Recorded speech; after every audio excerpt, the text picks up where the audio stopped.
Mbona kama mjatulia hivi? Mko tayari kweli? Na kama tunapita pita huku mwingine anawasha hiki, hem tulieni kwanza jamani. Sawa eh? Nichukue fursa hii kwa kumshukuru Mwenyezi Mungu kwa kutuwezesha wote kwa maana ya wadau wa mchezo wa mpira wa miguu, vilabu, viongozi na wakipekee kabisa ndugu zangu waandishi wa habari kwa kumaliza msimu wa 25-26 ligi kuu ya NBC tukiwa salama kabisa. Wako ambao tulianza msimu pamoja tukiwa na afya njema, na leo tunakutana tena makao makuu hapa msimu wa ligi kuu ukiwa umalizika, Mwenyezi Mungu akiwa ametujalia tena baraka ya afya njema. Kwa tusemeni alhamdulillah, tukimshukuru Mwenyezi Mungu kwa hilo. Na kama wako wenzetu ambao wamepata matatizo, wamepata changamoto mbalimbali za kiafya katikati ya msimu huu, basi Mwenyezi Mungu awajalie waweze kupona na msimu ujao tuwe nao pamoja. Na wale wenzetu ambao msimu huu wa 25-26 ahadi yao iliandikwa katika kipindi hiki, kama ambavyo sisi wote ambao tumekuja hapa, ambao watufuatilia saizi mubashara kupitia Azam TV, uko msimu na sisi ahadi yetu imeandikwa hapo, pumzi yetu ya mwisho itafika. Kwa wale ambao pumzi yao ya mwisho ilifika kwenye msimu huu, tuseme inna lillahi wa inna ilaihi rajiun. Mwenyezi Mungu awapunguzie adhabu na wajalie makazi mema uko walipokwenda. Ndugu zangu waandishi wa habari, tumwaita hapa nina mambo kama 5 hivi au 6 ya kuyazungumza. Mambo 5 au 6 ya kuyazungumza. Jambo la kwanza ambalo ni vyema nikaanza nalo kwa sababu tumepokea simu, tumepokea message zisizokuwa na idadi, wanayanga na wadau mbalimbali wakiuliza hali ya mchezaji wetu Pacome Zouzoua ambaye alipata jeraha baya sana siku ya jana kwenye mchezo wa mwisho wa ligi kuu ya NBC dhidi ya JKT Tanzania. Wadau walitamani kujua nini kimeendelea baada ya pale. Mchezaji wetu Pacome Zouzoua baada ya kutolewa jana uwanjani kwa msaada wa ambulance, alipelekwa moja kwa moja kwenye hospitali ya Aga Khan, na kwa sababu ya jeraha lake kuwa baya kama ambavyo mmeliona, na nisingependa sana kwenda kwenye details kuzungumza kuhusu jeraha lake, tulimpeleka Aga Khan na kaingia moja kwa moja emergency, na jopo la wataalamu pale Aga Khan kwa kushirikiana na madaktari wa klabu yetu Young Africans wakakubaliana baada ya kushauriana kwamba jeraha lile halitakiwi kucheleweshwa kupatiwa matibabu. Kwa baada ya discussion tukakubaliana na uongozi ukatoa baraka zake, Pacome Zouzoua afanyiwe operation jana kwa ajili ya kupatiwa matibabu. Tunamshukuru Mwenyezi Mungu, majira ya saa 8 usiku operation hiyo ilikuwa imekamilika kwa mafanikio ya 100%, na kwa mujibu wa ripoti ya madaktari watakuwa na wiki 6 za kumwangalia baada ya operation hiyo, ambayo itakuwa ni uangalizi wa awali. Alafu baada ya hapo tutakuja kuwapa taarifa sasa Pacome Zouzoua anaweza kuwa nje ya uwanja kwa kipindi gani. Narudia, sitapenda sana kuzama kwenye details ya jeraha lenyewe kwa sababu kila mmoja ameona. Na jana, najua wanayanga wengi jana tulikuwa na hizo mixed feelings. Kuna wakati tulikuwa na furaha kwa sababu tumechukua ubingwa wa 5 mfululizo, lakini ndani ya mioyo yetu kuna simanzi ilikuwa inatembea kwa sababu mwanajeshi wetu mmoja ambaye tangia ameanza kuvaa jezi ya klabu yetu amekuwa akijitoa kwa 100% kwa ubora wake mkubwa kuhakikisha klabu yetu inapata mafanikio. Hatukuwa naye kwenye sherehe za jana, yeye alikuwa yuko hospitali, tena akitakiwa kufanyiwa matibabu ya haraka iwezekanavyo. Ilituumiza sana sana. Wakati wa mapumziko, vilio vilitawala kwenye dressing room yetu. Nichukue fursa hii kumpongeza sana one of the senior player kwenye timu yetu, Salum Abubakar Shuaboy, ambaye aliplay part kubwa mno kuhakikisha anazungumza na wachezaji wenzake kuwaweka sawa, warudi kiakili kuicheza second half ya jana. Experience yake ilitusaidia kwenye dressing room, lakini hali haikuwa nzuri. Simanzi ilitawala kwa sababu ni jeraha kubwa kutokea kwa mchezaji, na nafikiri kwenye ligi yetu kwa uwanjani baada ya muda mrefu, nafikiri ndio jeraha ambalo tumekutana nalo kwenye ligi yetu. Jeraha ambalo unasema kwa ukubwa ambao limetokea kwa Pacome ndio tumeliona na wachezaji wamelishuhudia. Kwa hiyo hali haikuwa nzuri vyumbani, lakini alhamdulillah Shuaboy aliplay part kubwa kuhakikisha anatuliza ile hali kwenye dressing room, na watu wanarudi kupambana kipindi cha pili tuweze kupata ubingwa wetu. Majukwani pia niliona mashabiki ni kama moto ulikata hivi, na hata ukifuatilia binafsi mimi sikuweza kuposti kitu kingine chochote zaidi ya posti yetu ya ubingwa basi. Post ile tu ya ubingwa basi, kwa sababu mbali na kuwa kiongozi wa klabu ya Yanga na kuwa mwanachama wa hii klabu, Pacome ni miongoni mwa wachezaji ambao mimi nawakubali kweli na wapenda. Ni aina fulani ya wachezaji ambaye namhusudu wanapokuwa uwanjani, alafu ni rafiki yangu pia wa karibu. Ni mtu ambaye timu ilipowasili uwanjani akaniangalia usoni akaniambia, leo kama una mashaka hivi, lakini usijali, tutakupambania hapa upate medali yako ya 5 leo, ufurahia hapa. Kwa yale maneno yale na ile motivation alionigea wakati timu inawasili yalikuwa yamebaki kwenye kichwa changu. Machela yanatoka hivi, daktari pale nikana muuliza, na wengine kama wakawa wanatuficha viongozi exactly kutuambia nini kimetokea pale, mpaka daktari aje atuambie baadaye. Lakini ilinikata moto, na ilikata moto pia mashabiki wengi wa Yanga. Naamini kwa kuna simanzi fulani viliingia ambayo hatukuwa tumeipanga, lakini ndo tunasema alhamdulillah, tunamshukuru Mwenyezi Mungu kwa kila jambo. Na nimeona wenzetu wa JKT Tanzania kupitia kwenye kurasa yao ya mitandao ya kijamii ya Instagram wametoa barua ya pole kwa klabu ya Yanga na kwa wadau wa mpira wa miguu kwa ujumla. Nimeona pia yule mchezaji somebody Wahabi jina lake nafikiri, na yeye amepost akimpa pole Pacome Zouzoua na akielezea anavyojisikia baada ya tukio lile. Na leo asubuhi nimepokea simu ya kaka yetu kwenye tasnia ya usemaji, Masao Bwire, akinipigia na akiniuliza taratibu zinakwendaje, wanatamani kuja na wao kumtembelea Pacome Zouzoua. That's football. Hiyo ndio football. Yaliyotokea ametuhuzunisha, but ndio football.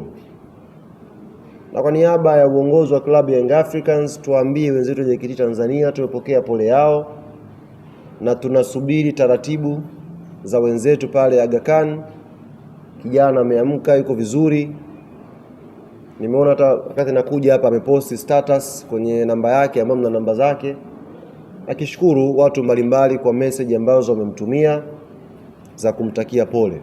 Kwa hiyo JKT tutawajibu, na kama wako wadau wengine wangetamani kwenda kumtembelea Pacome Zouzoua, haliko kwenye himaya yetu, lipo kwenye himaya ya hospitali, tutafata utaratibu kadri ambavyo utaelekezwa na wataalamu wetu pale Aga Khan. Pia nimeona kwenye mitandao ya kijamii wanachama na mashabiki wa klabu Young Africans wakituomba na kutushauri viongozi tutengeneze mkeka wa kuchangia matibabu ya Pacome Zouzoua. Ni jambo zuri, ni wazo zuri wamewaza, lakini nichukue fursa hii kuwaambia wanachama na mashabiki wa klabu yetu ya Yanga, matibabu ya Pacome Zouzoua 100% yamegharamiwa na uongozi wa klabu hii. Kwa hiyo tunashukuru kwa moyo wao wa upendo walioonyesha kutamani kushiriki kwenye matibabu ya mchezaji huyu, lakini uongozi umechukua jukumu hilo kwa 100% na tayari kijana yule ameanza kufanyiwa matibabu. Kwa hiyo kama una namba ya Pacome, una DM, unaweza kumtumia message ya pole na atasoma, lakini taratibu za malipo uongozi wa klabu Young Africans umeugharamia kwa 100%. Kwa nikasema nianze na hili kwa sababu limeulizwa sana na lilikuwa linahitaji kutolewa taarifa kwa sababu watu wengi walikuwa wameguswa nalo. Kwa hiyo tuchukue fursa hii kwa pamoja, tumtakie profesa wa mpira Pacome Zouzoua, Mwenyezi Mungu ampe uponyaji wa haraka, aweze kurudi kuendelea na majukumu yake. Wako wapuuzi wachache, na nitakuwa mtu wa ajabu nisipolisema hili. Wako wapuuzi wachache jana wakati Profesa Pacome Zouzoua anakaribia kuingia kwenye chumba cha upasuaji, kuna watu kwenye moja ya redio wakawa wanajadili eti hatima ya mkataba wa Pacome. Pacome anajiandaa kuingia kwenye chumba cha upasuaji, yuko mtu akaanzisha mjadala kwenye moja ya redio, anasema Yanga itakuwa ngumu sana kumvumilia huyu. Ni vitu vya hovyo, vitu vya kipuuzi kabisa ambavyo viliendeshwa na baadhi ya wenzetu kwenye tasnia. Pacome bado ni mchezaji wa Young Africans na bado kwenye mkataba wake ana mwaka mmoja kuitumikia hii klabu. Ukiachilia mbali mambo ya kimkataba, klabu yetu Young Africans tumekuwa na kipaumbele kwenye kujali afya za wachezaji wetu. Hicho ni kipaumbele namba 1 cha viongozi wetu. Amepata majeraha mchezaji Kwasi Atola yao hapa, na akiwa kwenye majeraha yake tulimpa mkataba mpya ili tuweze kumtibu. Akiwa kwenye majeraha tulimpa extension ya mkataba ili tuweze kumtibu, kwa sababu ni familia yetu.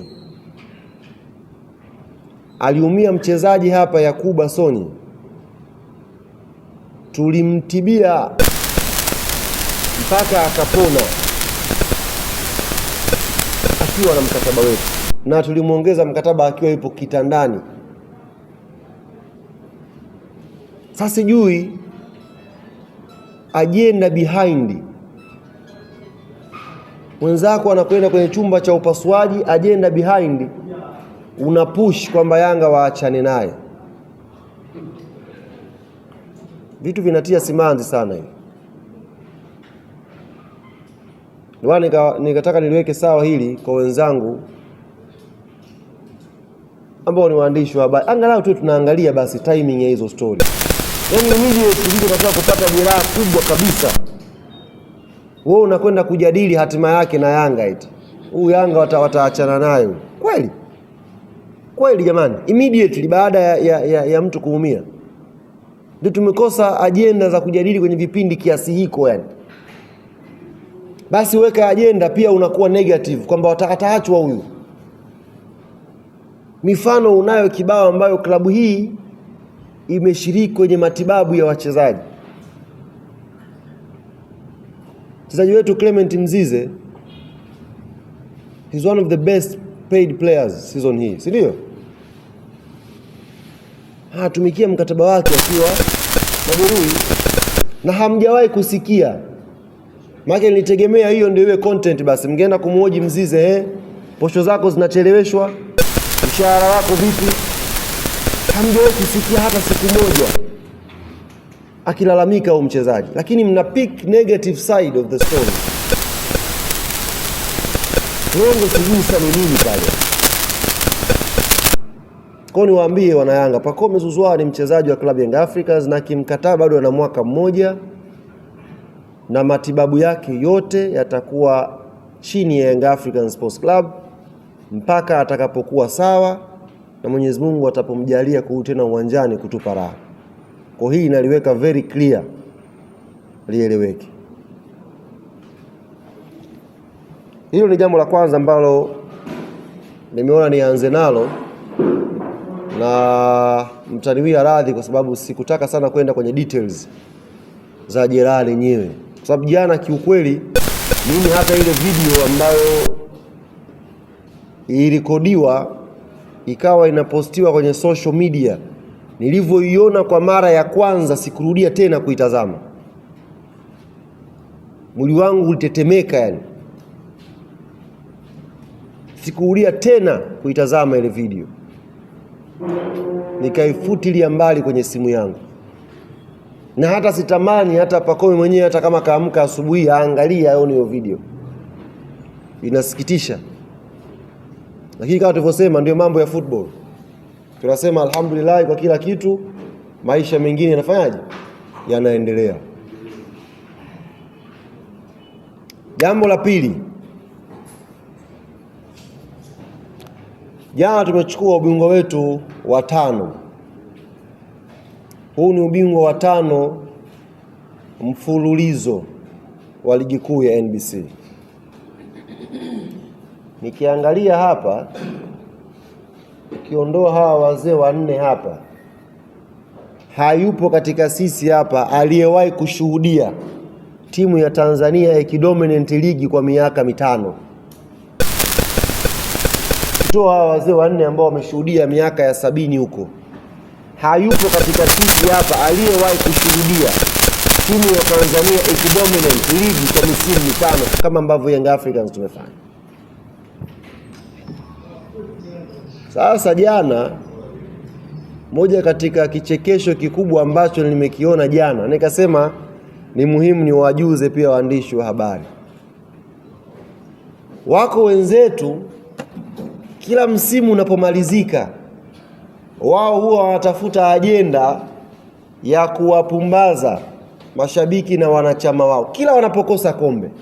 Na leo nitawakumbusha kutoka msimu wa kwanza mpaka wa 5 nini kilikuwa kinazungumzwa, ili muelewe kwamba haya mambo sio mageni.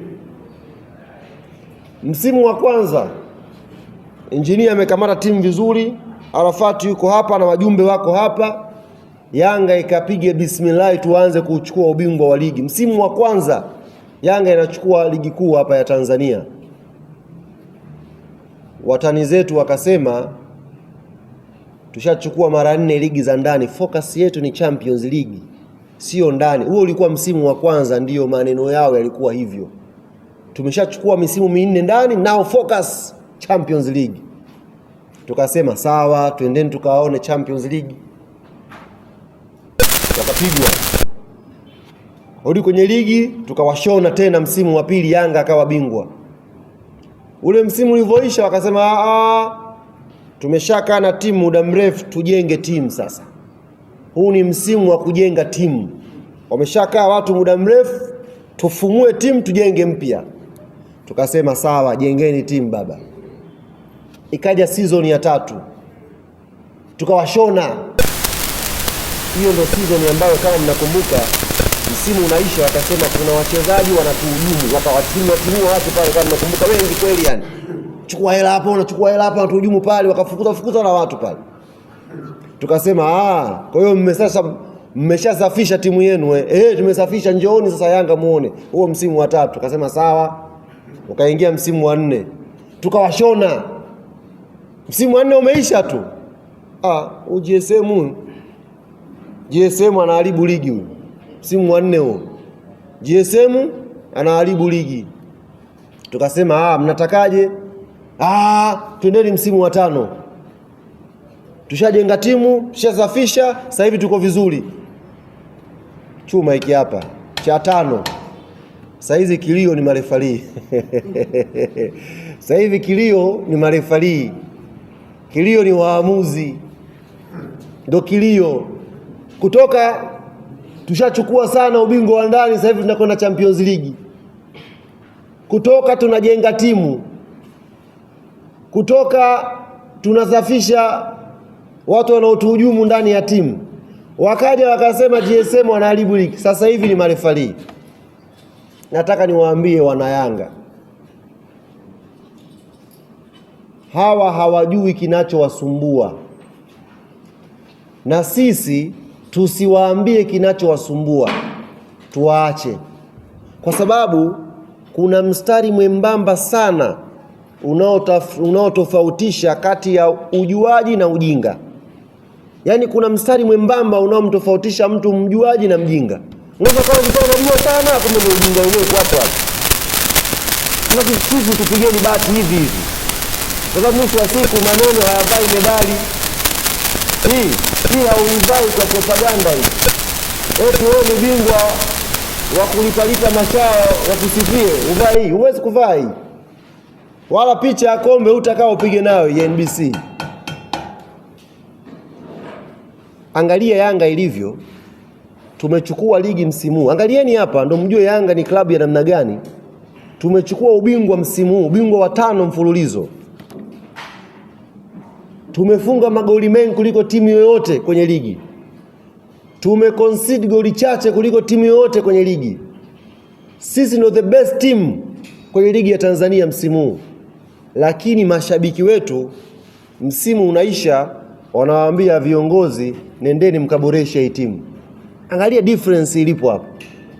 Yaani msimu unaisha wananchi wanakuambia bana ili jiwe liboreshwe tena hivi.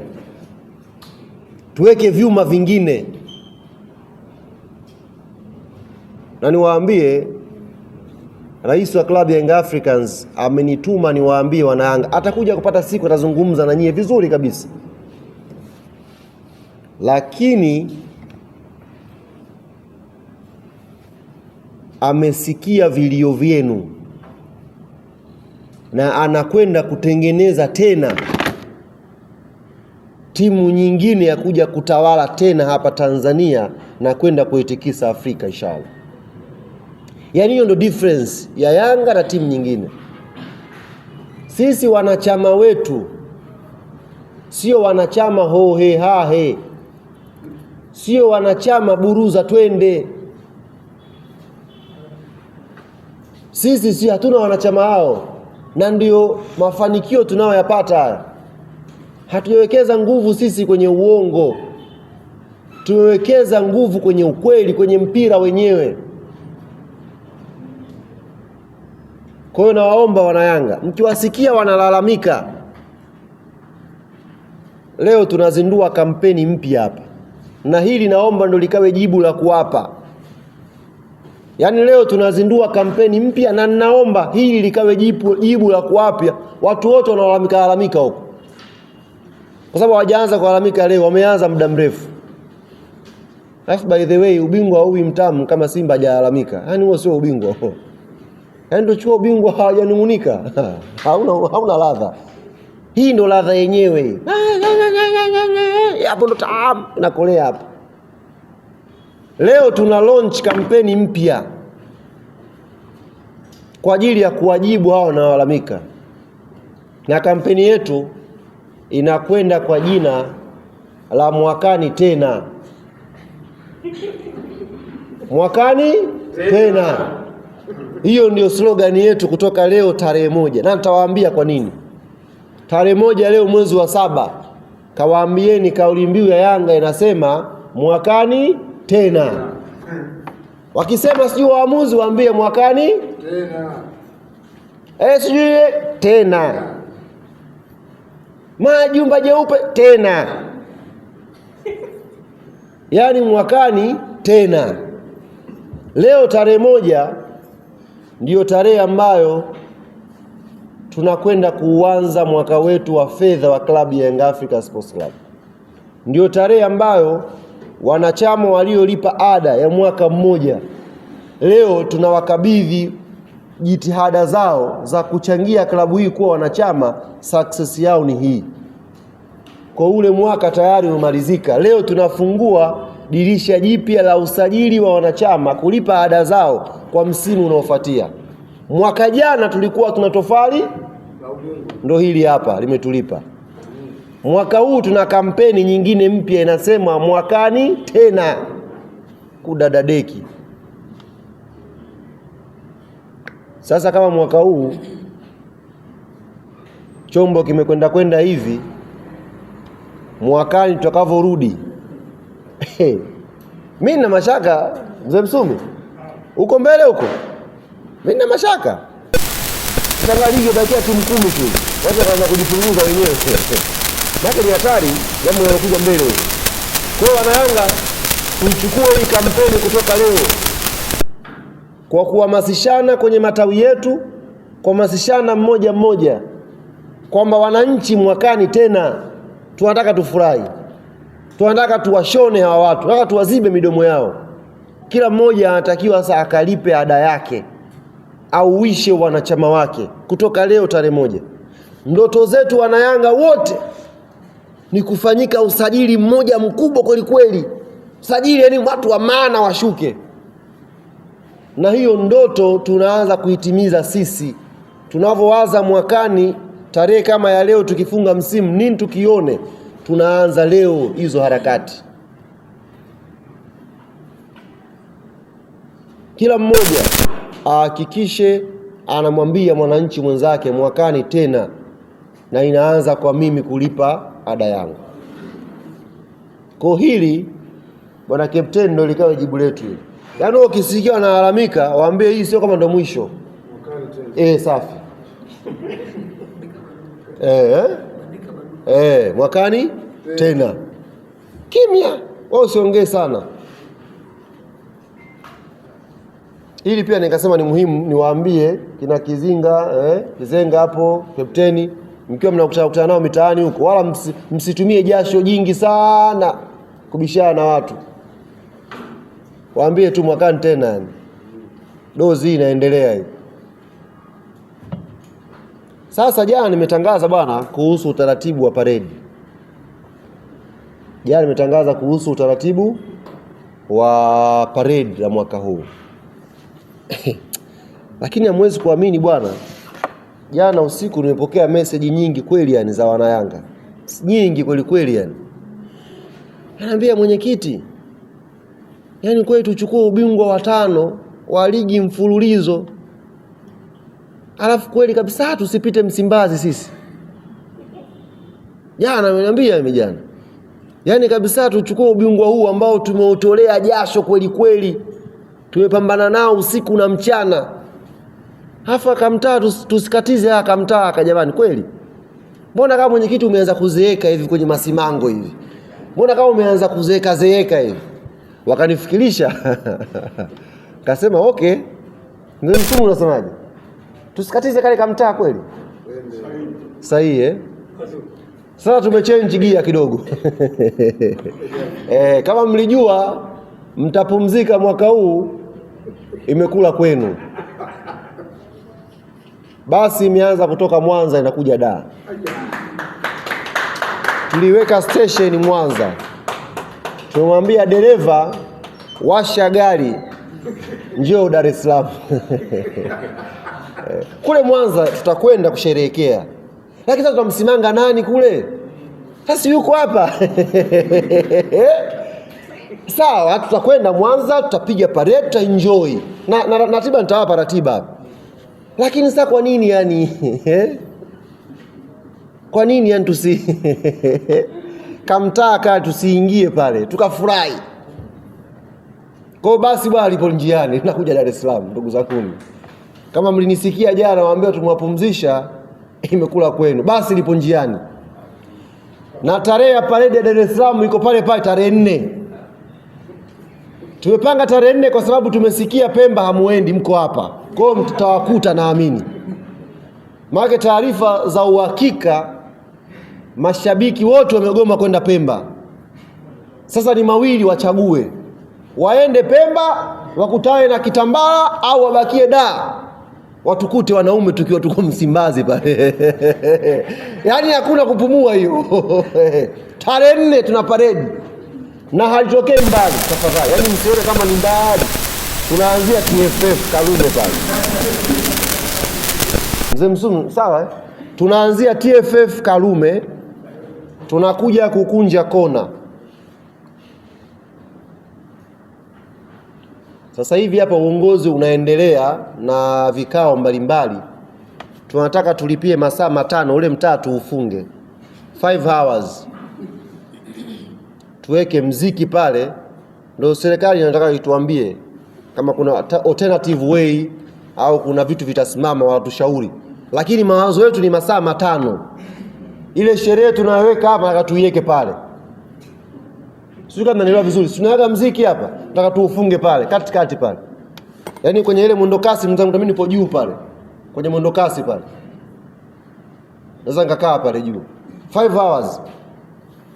Kwa tunaanzia tu TF. Yaani gari ile tumeitoa Uganda linakuja hapa afu tunaliweka pale station. Kwa hiyo Wanayanga Jumamosi tupendeze vizuri, tung'ae. Tukutane pale Karume TFF. Kama jana tulivyokuja hapa msafara wa maana. Mnaweza kutoka na matawi yenu, parking ipo mkapaki, tukaenda wote pale Karume kusubiri parade. Na parade ya mwaka huu utamu wake. Hii mpya hii Mzee Msumu. Mwaka huu utamu wake. Atapanda mchezaji huyu mmoja tu. Mmoja tu. Yes. Mohamed Hussein Shabalala ndio atatuongozea paredi letu kutoka TFF kuja hapa Jangwani. Jana nimsikia meneja wake anasema Shabalala alikuwa analia eti wanamsema. Ana siri yule mtoto yule. Yaani kasemwa msimu mzima asemi. Mtu anatukitwa kipo chini kumbe wanamsimanga huko DM. Umepeleka mkosi huko, umepeleka nuksi. Sasa ni muda wetu kumchukua Zimbwe, kumweka juu kwenye lile basi. Hajawahi kupanda. Mara ya mwisho Zimbwe kufanya parade alikaa kwenye Kenta. Never hajawahi ku experience gari la parade. Jana kanionyesha message video cha mwaka 1800 sio na ngapi. Yupo kwenye Kikenta hivi. Anachungulia Zimbwe hivi. Ni? Kabaka Yanga atakayokaa namna hii Zimbwe anachungulia. Simanzi kweli kweli. Mwaka 1800 na ngapi huko. Zamani kweli kweli. Nikamwambia huyu ni wewe, akaniambia yeye ndio ataongoza juu pale. Jana tumempa kombe alibebe. Ile ni endelevu. Atakuwa yuko juu pale. Mohamed Hussein. Na kwa kusisitiza hilo, sherehe si Ijumaa, parade yetu. Ijumamosi, ndio? Ijumaa tutakwenda kwenye duka la nini lile? Laitwaje? Perfume la Zimbwe kwenda kununua. Tunukie kwenye parade. Kwa hiyo Ijumaa tutakita kambi dukani kwa Zimbwe kununua unyunyu kila mtu anukie. Tukija kwenye paredi hataki kuona harufu za ajabu ajabu. Kwa hiyo tutaanza naye Ijumaa afu tutakuja naye hapo. Jamani. Kwa hiyo tukimaliza hapo ndo tutaenda Mwanza sasa. Kwa wakazi wa Mwanza msiwe na wasiwasi. Tutatoka na basi letu tutakuja huko Mwanza sasa. Lakini tutaanzia hapa. Kufanya jambo letu hapa alafu tutaendelea. Na baada ya hapo kuna kitu kizuri uongozi unaandaa kwa sababu unajua kwa miaka mingi tumekuwa tukisherehekea parade tukija hapa hatujapataga ule mtoko hivi. Jana nilikuwa na kikao na boss Ghalib GSM na leo ameniambia atanihakikishia hilo jambo. Tunataka tukodi kile kisiwa cha Mbudia chote. Chote kikodi kile. Afu Wanayanga tuvuke twende Mbudia Island. Twende Mbudia kiwe kisiwa cha Yanga. Hiyo waandishi hamtaalikwa. Twende tu wenyewe kwa watu wenye matawi, sijui Yanga wapi, Mzinga Kongoe sijui wapi. Unafika pale unachukua kiboti Mbudia. Tunakesha huko. Na uli kesho yake tutafunga maskrini kwa msio na wasiwasi. Kama kuna mechi ya kombe tutaangalia huko kwa World Cup. Funga maskrini hatari. Tukaenjoy kwenye kisiwa season hii Mbudia. Nataka twende huko. Boss kanambia leo atanipa jibu na tutawajibu. Akikodishe kile chote, afu wana Yanga twende sasa Mbudia. Yaani tupige balaa letu Jumamosi, alafu weekend tuko Mbudia. Miguu juu tutapiga na upepo namna hii. Waandishi mapema nimwambie hiyo ammo. Maki amchelewe pale kujaribu na vikamera vyenu hivyo. Oh, nimeona hali kakiingilia hapa, mara mzee Msumi sio mara kwanza kavaa pensi Taka mzee Msumi siku ale beach code, Hapo vitu vya beach. Mzee wetu Shabani pale apige vitu vya beach. Piga kisinglendi hivi na kipensi kidogo, mbizi kwenye maji. Yanga la. Kwa hiyo tunamalizia hilo, lakini tunaanza kwanza parade yetu ya Jumamosi. Kwa hiyo niwaombe sana wana Yanga. Huu bingwa kila mmoja kautolea jasho. Na wala sio siri, tumehangaika kweli kuchukua uchampioni wa msimu huu. Mimi nazungumza sana na watu wetu wa matawi sana, nazungumza nao sana. Nimeona walioyapitia kuutengeneza ubingwa. Nimeona mapambano ambayo wameyapitia. Tafadhali ikifika muda wa kukera watu, tusibakishe silaha nyuma. Ndio muda wetu wa kuenjoy huu. Jumamosi Dar es Salaam kama jana inatakiwa ikawe kijani na njano. Jumamosi kijani na njano. Kama matawi yanatoka mbali, sijui Morogoro, Tanga, wapi, parking ipo hapa nimesema.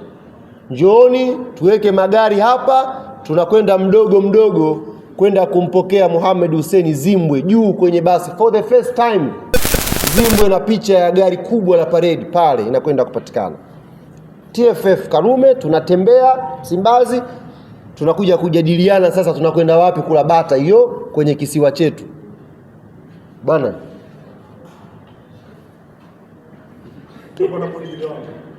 Namwangalia mzee. Ataweza kupiga mbizi? Ataweza. Make hiyo tutakuwa ni hatari hiyo. Waandishi mtatuoji pale kwenye viboti muda wa kuvuka. Tutakuwa tunawaaga hapa, tunawashukuru sana na nini, asanteni. Maki bwana nyie inawezekana msiwe na kamera mkao mna visimu. Kashangaa tu imekuaje? Kwa hii lakini tutadiscuss kama tunaweza tukapa hiyo nafasi. Tutawaalika. Tutawaalika hamna shida, tutafikiria. Shida unafikiri tuwapenda, tunawaogopa. Tunawapenda lakini sasa shida ni kwamba nyie wenyewe vifua hamna. Sasa kapiga mbizi mimi nchini kule nikarudi na pweza mkaanza kelele. Katoa pweza huyu. Sasa nikapiga nikaenda chini nikarudi na pweza mkaanza maneno. Kwa hiyo ndo maana tazama Alikamwe. Tazama Alikamwe alivyoenda chini. Ndio mambo kidogo lakini tutafikiria kama mtakubaliana na mimi. Kwamba yanayotokea Roma yabakie Roma mtaenda. Tushindwane hatuwezi kushibaza. Kama hatuwezi kushindwana basi sawa. Kwa hiyo hili nikasema niliweke sawa, wana Yanga tujiandae Jumamosi ndio muda wetu wa kutema sumu, wa kutema nyongo.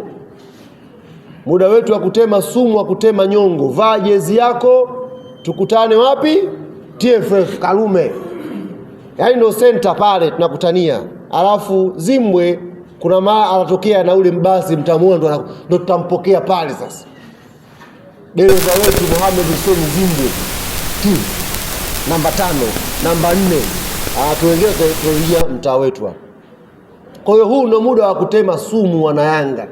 Ndio muda wa kufurahi. Hakuna muda mwingine, ndio huu. Tuenjoy, tumeteseka sana msimu huu. Nimeona Mtibwa kashuka daraja. Mtibwa tulikuwa Dodoma Christmas. Sisi ni wakulala saa 1. Dodoma Christmas tuilala saa 1. Goli kona. Haya wakafunge championship. magoli yao ya kona. Sisi tuli Christmas tulilala saa 1 Christmas tarehe 25, siwezi kuisahau ile mechi. Pigwa kona ndani, Mtibwa we. Christmas shughuli yote Dodoma pakavurugika, tukapoteana. Jana naangalia msimamo usiku, Mtibwa akashuka akasema haya kona championship. Nani mwingine kashuka? KMC. Za KMC si kama nani, ilikuwa taratibu wa kawaida hizo. Hizo ilikuwa ni kama sharubu tukapaka. Ilikuwa lazima aende KMC. Hali yake ilikuwa dhaifu hali. Kwa wameshuka wawili basi, haina shida. Kwa hiyo huu ndio muda wetu wa kufurahia mafanikio ambayo tumeyapata msimu huu. Tarehe 4 ikawe siku yetu ya kuja kufurahi. Mwambie jirani yako, mwambie rafiki yako, liandae tawi lako, andaa watu wako, ngoma zilie, kila kitu, kutane Karume. Tuvuruge huu mji. Haijawahi kutokea. Kwa sababu hii historia ni historia kubwa na ya kipekee. Mara tano. Yaani kama hamuelewi, sisi tumeanza kumpromote Suda Yanga akiwa hana meno. Unafahamu yule shabiki wa Yanga yule Suda yule mtoto? Ameanza kuishabikia timu na si kumpost akiwa na vijino viwili tu vidogo vidogo vile. Sasa hivi ameshaanza shule.